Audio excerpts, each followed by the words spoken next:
In the opening scene of the story, we see four friends sitting in a restaurant.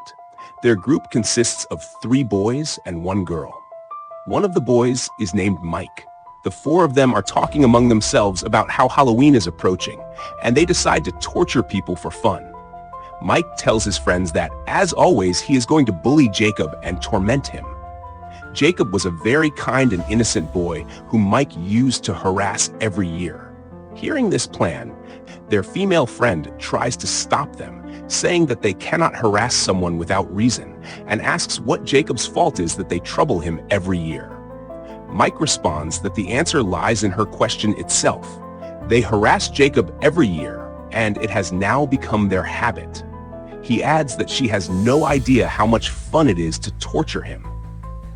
Their female friend also tries to convince her best friend not to participate in this, but when he doesn't listen, she gets up and leaves. After finishing their meal, when they all go to the restaurant manager to pay the bill, the manager asks them about their plans for Halloween. Mike tells him that they are going to torture a boy very badly and that it is going to be a lot of fun for them. The manager, intrigued, asks them to explain how they plan to torture him. Mike refuses to reveal their plan, saying it's between him and his friends.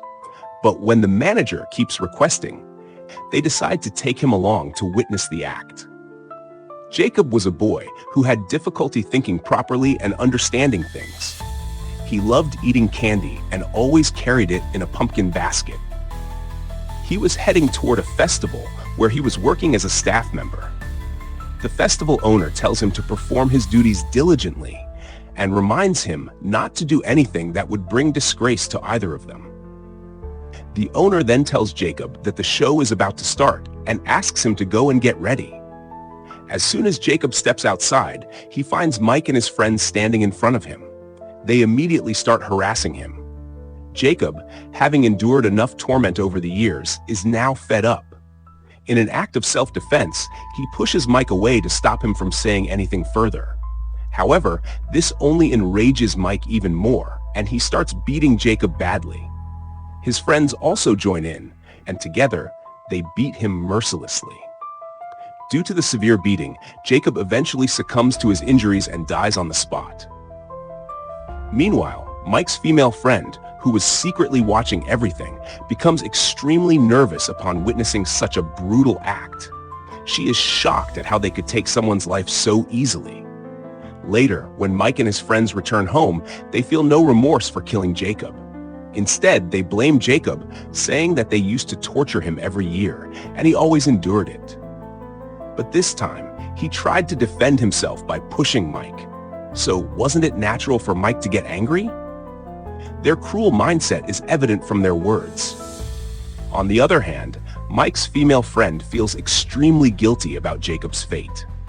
When the festival owner learns that someone has killed Jacob, he becomes furious and wonders how someone could kill his worker. The festival owner, who is a kind-hearted man, picks up Jacob's body and takes it inside.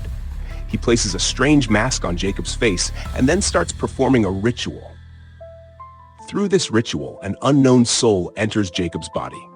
As a result, Jacob, who was dead, comes back to life, with only one purpose: to take revenge on Mike and his friends for his murder. In the next scene, we see that Mike's female friend goes to the town sheriff and tells him everything: who killed Jacob and how brutally they did it. The sheriff listens and says, "All right, I'll note it down, but there's no official report on this yet." However, when the sheriff learns that one of Jacob's killers was his own son, Mike, he is in complete disbelief. He thinks to himself, "I'm the sheriff of this town, and my own son committed such a horrible act." The sheriff immediately goes to the festival owner and asks him where Jacob is and what exactly happened to him. The owner responds, saying that everyone misunderstood. Jacob wasn't actually dead. He was just injured, so the owner sent him home to rest. This was partially true because, after the ritual, Jacob couldn't technically be considered dead anymore. After this, the sheriff goes straight to Jacob's house and knocks on the door, but when no one answers, he leaves. In the next scene, we see Mike's female friend again. One of her friends comes to meet her and tells her that the sheriff has investigated the case and found out that Jacob is still alive. Hearing this, she feels relieved, thinking, at least he's alive. Meanwhile, we see the restaurant manager who is involved in torturing Jacob with Mike. He boasts to someone, saying, "My Halloween was amazing. I've never had so much fun in my entire life." However, when he goes into the restroom, he notices the same pumpkin basket filled with candy corn. Curious, he picks up a piece and starts eating it. But at that moment, Jacob suddenly appears and brutally kills him by tearing open his stomach, giving him a painful death. Now, Jacob had taken revenge on at least one of his killers. A while later, the sheriff arrives at the scene and begins investigating the murder. He notices candy corn scattered all over the place. Realizing that the restaurant manager was one of the people who tortured Jacob that night, the sheriff starts suspecting Jacob. Mike's female friend also arrives there with her best friend. The sheriff tells them what happened, and they quickly inform all their other friends. Mike refuses to believe it. He says, "This is impossible. Jacob doesn't have the guts to kill anyone. If he had that much courage, he would have defended himself that night instead of dying. I don't believe that Jacob killed the manager. Maybe the manager had some other enemy who murdered him." Listening to him, the rest of the group also starts thinking that maybe he's right. However, as soon as they all leave Mike's house, strange things begin happening inside. Mike suddenly notices the same pumpkin basket in his house and is shocked, wondering, how did this get here? Before he can react, Jacob suddenly attacks him. He pins Mike against the wall and violently rips out his spinal cord, killing him instantly. Meanwhile, the sheriff is now completely convinced that Jacob is behind all these murders. He once again goes to the festival owner and confronts him. The owner insists, "I told you, I sent him home to rest." Just as they are talking, another police officer rushes in and informs the sheriff that another one of Mike's friends has been murdered. When the sheriff arrives at the crime scene, he once again finds candy corn scattered around. Now, his suspicion turns into certainty. Jacob is the one behind all these killings. The sheriff then heads to Jacob's house, but no matter how much he searches, Jacob is nowhere to be found. He looks under his bed and finds a strange dead body lying there. It was completely decomposed. This wasn't just any dead body, it was Jacob's mother's. However, this body had nothing to do with the other murders.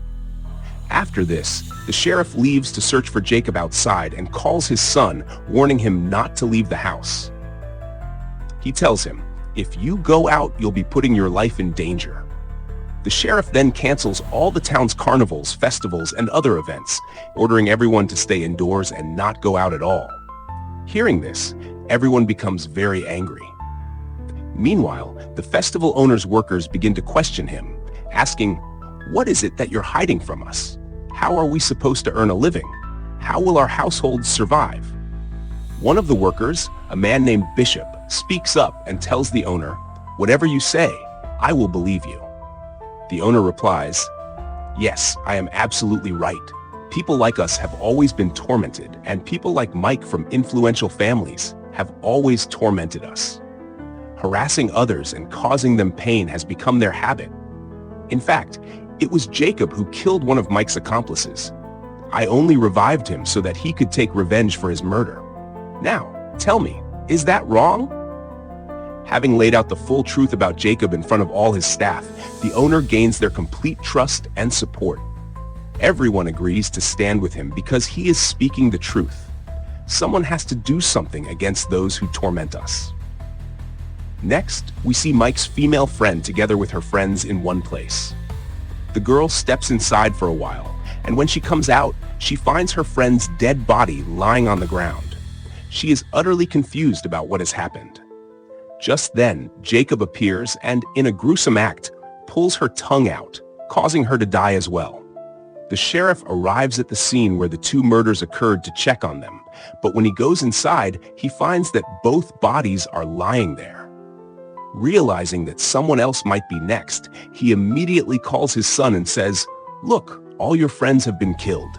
Trust me." "Stay inside my house and don't go out at all, because Jacob is now coming to kill you." Hearing his father's words, Mike becomes enraged. He leaves his house and heads to the festival, that is, to the owner's place, to demand answers about what is happening. However, one of the owner's men strikes him, knocking him unconscious. Later, when the sheriff returns home, he finds that his son, Mike, isn't there at all. Instead, the festival owner is present. The sheriff points his gun at him and demands, "Where is my son?" But before he can get an answer, Bishop attacks from behind and knocks the sheriff unconscious. The owner then steps forward and, with a knife, cuts the sheriff's throat, killing him. After this, we see Mike. When he regains consciousness and opens his eyes, he finds himself tied to a chair with no one around, completely helpless. Suddenly, he notices the sheriff's car, that is his father's car, approaching, and he thinks, "Now I'll be saved because my father has arrived." However, this turns out to be a tragic misunderstanding. His father is not inside the car at all. Instead, his father's severed head is hanging in front of it. Seeing this, Mike is overwhelmed with terror and begins to cry, knowing that he too is about to be killed. Just then, Jacob appears before him, and now Jacob was about to kill Mike after brutally torturing him. He tore both of Mike's arms from his body, one by one. Then, he began pulling out each of his teeth, making him suffer unimaginable pain. After tormenting him in this horrific manner, Jacob finally killed him. In the next scene, we see the festival owner in another city, organizing a new show. There, he gives a girl a necklace made from Mike's teeth and tells her about Jacob. However, the girl refuses to believe him. She asks, how could he still be alive? How could he die? Make sure to subscribe to Film Reveal Decoder and hit the bell icon so you never miss an update. If you have a favorite movie you'd like us to explain next, type "next" in the comments below. Thank you for watching, and we'll see you in the next video.